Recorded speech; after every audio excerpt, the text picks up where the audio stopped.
കഴിഞ്ഞ 4-ാം തീയതിയാണ് വോട്ടെണ്ണൽ നടന്നത്. 10 ദിവസങ്ങൾക്ക് ശേഷം ഇന്ന് 14-ാം തീയതിയാണ് ആരാണ് മുഖ്യമന്ത്രി എന്ന് തീരുമാനമെടുത്തത്. ഈ 10 ദിവസം, കഴിഞ്ഞ 10 ദിവസം അല്ലെങ്കിൽ 11-ാം ദിവസമായ ഇന്ന് വരെ മുഖ്യമന്ത്രിയെ തിരഞ്ഞെടുക്കാത്തതിനോ അല്ലെങ്കിൽ അതുമായി ബന്ധപ്പെട്ടതിനോ ഒരക്ഷരം മിണ്ടാത്ത ഒരാളുണ്ട്.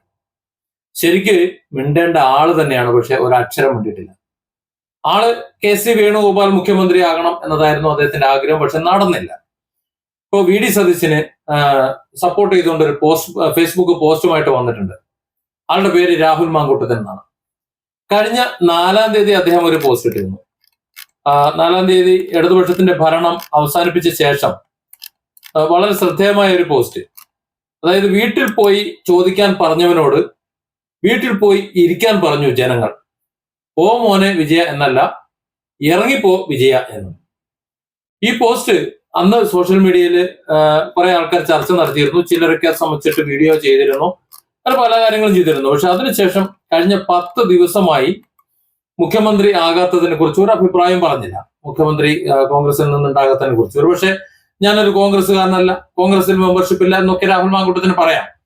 പക്ഷെ രാഹുൽ മാങ്കൂട്ടത്തിന് പറയാൻ പറ്റാത്ത ഒരു സാഹചര്യമായിരുന്നു. അതുകൊണ്ടാണ് അദ്ദേഹത്തിന് ഇത് പറയാൻ പറ്റാതിരുന്നത് എന്ന് വേണം മനസ്സിലാക്കാൻ. പറ്റില്ല അദ്ദേഹത്തിന്. കാരണം ഈ VD സതീശൻ പക്ഷത്തായിരുന്നു രാഹുൽ മാങ്കൂട്ടും ഷാഫി പറമ്പിലും ആദ്യം. കുറെ ചേരികളുണ്ട് കോൺഗ്രസ്സിൽ. ആ ചേരിയിൽ VD സതീശൻ പക്ഷത്തുണ്ടായിരുന്ന രാഹുൽ മാങ്കൂട്ടവും ഷാഫി പറമ്പിലും അവിടെ വിട്ട് KC വേണുഗോപാൽ പക്ഷത്തേക്ക് പോയ അന്ന് തുടങ്ങി രാഹുൽ മാങ്കൂട്ടത്തിന്റെ കഷ്ടകാലം. അന്ന് തുടങ്ങി. അതായത് രാഹുൽ മാങ്കൂട്ടത്തെ ഇന്നത്തെ ഈ അവസ്ഥയിൽ എത്തിക്കാൻ ഒരു കാരണം VD സതീശനാണ്. ഒരു കാരണം കട്ടയ്ക്കുള്ള ഒരു നിലപാടെടുത്തത്. ഇത്ര കട്ടയ്ക്കുള്ള നിലപാട് എടുക്കേണ്ട ആവശ്യമൊന്നുമില്ലായിരുന്നു VD സതീശൻ. കേസ് വരട്ടെ, FIR വരട്ടെ, അപ്പൊ നമുക്ക് തീരുമാനിക്കാം. FIR വന്നു, ഓക്കെ, പാർട്ടിയുടെ സ്ഥാനങ്ങളിൽ നിന്ന് അദ്ദേഹത്തെ നീക്കുന്നു, ഒരു തീരുമാനം എടുക്കുക. ഇനി ബാക്കി ശിക്ഷിക്കട്ടെ, അപ്പൊ നോക്കാം. പാർട്ടിയുടെ പ്രാഥമിക സ്ഥാനം അംഗത്വമൊക്കെ റദ്ദ് ചെയ്യുന്നത് അപ്പം നോക്കാം എന്നൊരു നിലപാടെടുക്കേണ്ട സ്ഥാനത്ത് കാള പറ്റു എന്ന് കേട്ടപ്പോൾ കയറെടുത്തുകൊണ്ട് രാഹുൽ മാങ്കൂട്ടത്തിനെതിരെ കുരച്ചു ചാടുകയായിരുന്നു VD സതീശൻ ചെയ്തത്. അതിന്റെ കലിപ്പ് കേരളത്തിലെ മുഴുവനായ ആൾക്കാർക്ക് ഉണ്ടാവും. 2 രീതിയിലാണ് സത്യത്തിൽ ഇവിടെ VD സതീശനെതിരെ അനുകൂലമായിട്ടുള്ള വികാരം ഉണ്ടായി വരുന്നത്. ഒന്ന്, രാഹുൽ മാങ്കൂട്ടം എന്ന് പറയുന്ന ജനപ്രീതിയുള്ള ഒരു യുവ ചെറുപ്പക്കാരനായിട്ടുള്ള ഒരു നേതാവ്, ഒരു കോൺഗ്രസ് നേതാവായിരുന്ന വ്യക്തി ഇപ്പൊ മാറ്റി നിർത്തിയിരിക്കുന്നത്. അയാളെ മൂലക്കിരുത്തിയതിന്റെ കാരണം VD സതീശനാണ് എന്നുണ്ടെങ്കിൽ സ്വാഭാവികമായിട്ടും അടുത്ത 5 വർഷം VD സതീശൻ ഇവിടെ മുഖ്യമന്ത്രിയായി ഇരിക്കുകയാണെന്നുണ്ടെങ്കിൽ സ്വാഭാവികമായിട്ടും ഈ പറയുന്ന രാഹുൽ മാങ്കൂട്ടത്തിന്റെ കാര്യം ഗോവിന്ദ ആകും എന്ന കാര്യത്തിൽ ഒരു സംശയം വേണ്ട. ഇവിടെ VD സതീശനാകരുത്, KC വേണുഗോപാൽ ആയിരിക്കണം മുഖ്യമന്ത്രി എന്ന് ഷാഫി പറമ്പിലടക്കം ആഗ്രഹിച്ചതുകൊണ്ടാണ്. ഇപ്പൊ ഷാഫി നന്ദികേടാണ് കാണിക്കുന്നത് എന്ന് പറഞ്ഞുകൊണ്ട് ഷാഫിക്കെതിരെ പോസ്റ്റുകളും ഫയറുകളും ഒക്കെ കഴിഞ്ഞ ദിവസങ്ങളിൽ വന്നിരുന്നു. പക്ഷെ രാഹുൽ മാങ്കൂട്ടവും അതേ നിലപാടിലാണ്. അതായത് KC വേണുഗോപാൽ മുഖ്യമന്ത്രിയായിട്ട് വരണം എന്നുള്ള പക്ഷക്കാരനാണ്. ആ പക്ഷത്ത് പോയത് കൊണ്ടാണ് രാഹുൽ ഇത്രയധികം പ്രശ്നങ്ങൾ ഉണ്ടായി വന്നത്, പിണറായിക്ക് അടിക്കാനുള്ള ഒരു അവസരം കിട്ടിയത്.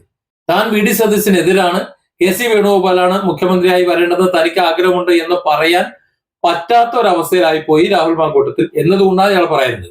VD സതീശനാണ് മുഖ്യമന്ത്രി, ഹൈക്കമാൻഡ് തെരഞ്ഞെടുത്തത് VD സതീശനെയാണ് എന്ന് തിരിച്ചറിഞ്ഞ ശേഷം, ആ വാർത്ത പുറത്തു വന്ന ശേഷം രാഹുൽ മാങ്കൂട്ടത്തിൽ ഒരു പോസ്റ്റ് ഇട്ടിട്ടുണ്ട്.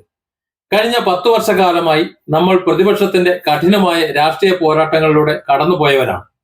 ജനവിരുദ്ധ ഭരണത്തിനെതിരായ തെരുവുകളിൽ സമരം ചെയ്ത 10,000-കണക്കിന് സഹപ്രവർത്തകർ, ക്രൂരമായ മർദ്ദനങ്ങൾ ഏറ്റുവാങ്ങി രക്തം ചൊരിഞ്ഞ സാധാരണക്കാർ, ഭീകരവാദികളെ പോലെ വീടുകളിൽ കയറി അറസ്റ്റ് ചെയ്ത് ജയിലിലടയ്ക്കപ്പെട്ട നിരപരാധികൾ, ഒരു സ്ഥാനവും പ്രതിഫലവും പ്രതീക്ഷിക്കാതെ വീടാന്തരം കയറി ജനാധിപത്യത്തിനായി വോട്ട് അഭ്യർത്ഥിച്ച പ്രവർത്തകർ, അവരുടെ സമർപ്പണത്തിന്റെയും ത്യാഗത്തിന്റെയും ഫലമാണ് ഈ തെരഞ്ഞെടുപ്പിലെ ഉജ്ജ്വല വിജയം. അവരുടെ പ്രതീക്ഷയും പരിശ്രമവും ഇന്ന് ജനങ്ങളുടെ സർക്കാരായി രൂപം കൊണ്ടിരിക്കുന്നു. ആ സർക്കാരിനെ നയിക്കാനുള്ള ദൗത്യം ഹൈക്കമാൻഡ് ശ്രീ VD സതീശനെ ഏൽപ്പിച്ചിരിക്കുന്നു. ജനഹിതം മുൻനിർത്തി ജനങ്ങളുടെ സ്വപ്നങ്ങളും ആഗ്രഹങ്ങളും യാഥാർത്ഥ്യമാക്കുന്ന ഒരു ഭരണമായി ഈ സർക്കാർ മാറുമെന്ന് ഉറച്ച വിശ്വാസമുണ്ട്. കേരളത്തിന്റെ 13ാമത് മുഖ്യമന്ത്രിക്ക് അഭിവാദ്യങ്ങൾ. VD സതീശൻ മുഷ്ടി ചുരുട്ടി കൈ മേലേക്ക് ഉയർത്തി നിൽക്കുന്ന, ഇടതു കൈ മേലേക്ക് ഉയർത്തി നിൽക്കുന്ന ആ ചിത്രത്തോടൊപ്പം പങ്കുവച്ചിട്ടുള്ള ഈ പോസ്റ്റിൽ രാഹുൽ മാങ്കൂട്ടത്തിന്റെ സങ്കടം ഒളിഞ്ഞിരിക്കുന്നുണ്ട് എന്ന് പറയാതിരിക്കാൻ വയ്യ. രാഹുൽ മാങ്കൂട്ടത്തിൽ ഒരിക്കലും പ്രതീക്ഷിച്ചില്ല KC വേണുഗോപാലായിരിക്കും മുഖ്യമന്ത്രിയായിട്ട് വരിക എന്നതാണ് കരുതിയിരുന്നത്. കാരണം രാഹുലിനടക്കമുള്ള കുറെ ആൾക്കാർക്ക് VD കൊടുത്തിട്ടുള്ള പണി, ആ പണിക്ക് തിരിച്ച് നല്ലൊരു മുട്ടം പണി തിരിച്ച് കൊടുക്കാം എന്ന് കരുതിയിട്ട് KC വേണുഗോപാലിനെ മുഖ്യമന്ത്രിയാക്കാൻ വേണ്ടി കെട്ടിയിറക്കി എഴുന്നള്ളിച്ചാണ്. സത്യത്തിൽ അതിനുള്ള പങ്ക് ഈ രാഹുൽ മാങ്കൂട്ടത്തിൽ അടക്കമുള്ളവർക്കുണ്ട്, എല്ലാവർക്കും ഉണ്ട്. പാർട്ടിയിൽ ഇല്ലാന്നല്ലേ ഉള്ളൂ, അദ്ദേഹത്തിന്റെ വാക്കിനും പ്രവൃത്തിക്കും ഒക്കെ വിലയുണ്ട്.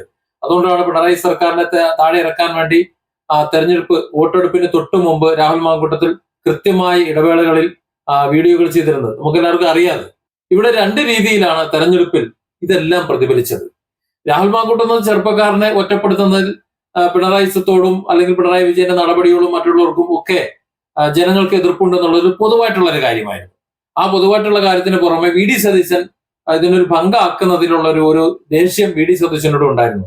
പക്ഷെ പിണറായി എന്ന ആ മുഖ്യമന്ത്രിയുടെ ഏകാധിപതിയുടെ ദുർഭരണം അത് അവസാനിപ്പിക്കാൻ വേണ്ടി വലിയ യുദ്ധം ചെയ്തുകൊണ്ടിരിക്കുന്ന ഒരാളെന്ന നിലയിൽ ആ ഒരു സ്ഥാനത്തെടുത്ത് പ്രതിഷ്ഠിച്ചുകൊണ്ട് VD സതീശനെ എടുത്ത് വെച്ചുകൊണ്ട് ആ VD സതീശന് ഒരു ജനപിന്തുണ ഉണ്ടാക്കാൻ കുറെ ആൾക്കാരോട് ശ്രമിച്ചു. അത് അവർ വിജയിച്ചു. അതുകൊണ്ടാണ് ഈ ഒരു തെരഞ്ഞെടുപ്പിൽ UDFന്റെ വൻ വിജയം വന്ന ശേഷം VD സതീശൻ മുഖ്യമന്ത്രിയായാൽ മതി എന്ന് പറയുന്നത്. ഒരുപക്ഷെ VD സതീശൻ പോലും അന്തം വിട്ടിട്ടുണ്ടാവും, ഇത്രയധികം ജനപിന്തുണ തനിക്കോ എന്ന്. നേതാക്കളുടെ പിന്തുണയും MLA-മാരുടെ പിന്തുണയും നോക്കുകയാണെങ്കിൽ KC വേണുഗോപാലാണ് മുഖ്യമന്ത്രിയായിട്ട് വരേണ്ടത്. പക്ഷെ ഒരു വലിയൊരു കലാപം, പാർട്ടി അണികളിൽ പൊട്ടിത്തെറി, അതുപോലെ ഘടകകക്ഷികളിൽ വലിയ പ്രയാസങ്ങൾ ഒക്കെ ഉണ്ടായി വരും എന്ന് തിരിച്ചറിഞ്ഞുകൊണ്ട് ഹൈക്കമാൻഡ് ഒരു ഗതിയും പരഗതിയും ഇല്ലാതെ VD സതീശനെ മുഖ്യമന്ത്രിയായിട്ട് വെച്ചതാണ്. അല്ലാതെ ഹൈക്കമാൻഡിന്റെ തീരുമാനം ഇതാണെന്ന് കരുതണ്ട. ഹൈക്കമാൻഡിന്റെ തീരുമാനം എന്ന് പറയുന്നത് KC വേണുഗോപാലിനെ മുഖ്യമന്ത്രിയാക്കാൻ വേണ്ടിയിട്ടാണ്. സത്യത്തിൽ KC വേണുഗോപാൽ മുഖ്യമന്ത്രിയാകും എന്ന് തന്നെയാണ് രാഹുൽ മാങ്കൂട്ടവും ഷാഫി പറമ്പിലും എല്ലാം പ്രതീക്ഷിച്ചിരുന്നത്. അതിനൊരു തീരുമാനം എങ്ങനെ വരും എന്നതിനെ കുറിച്ച് രാഹുൽ മാങ്കൂട്ടത്തിനും ആശങ്കയുണ്ടായിരുന്നു. ആ ആശങ്കയ്ക്കാണ് ഇന്ന് വിരാമം വന്നിട്ടുള്ളത്. അതായത് രാഹുൽ മാങ്കൂട്ടം എന്താണോ ആഗ്രഹിച്ചത് അത് നടന്നിട്ടില്ല. ഇനിയിപ്പോ KC വേണുഗോപാൽ എന്ന ആൾ മുഖ്യമന്ത്രിയായി വരാത്തത് കൊണ്ട് കോൺഗ്രസ് രാഷ്ട്രീയത്തിലേക്ക് കടക്കാതിരിക്കാൻ പറ്റുമോ? പറ്റുകയുമില്ല.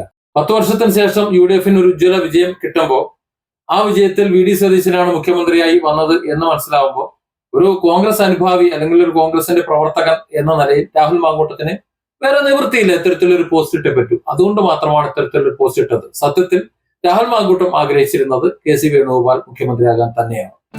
Different angles. Don't forget to subscribe and support this channel.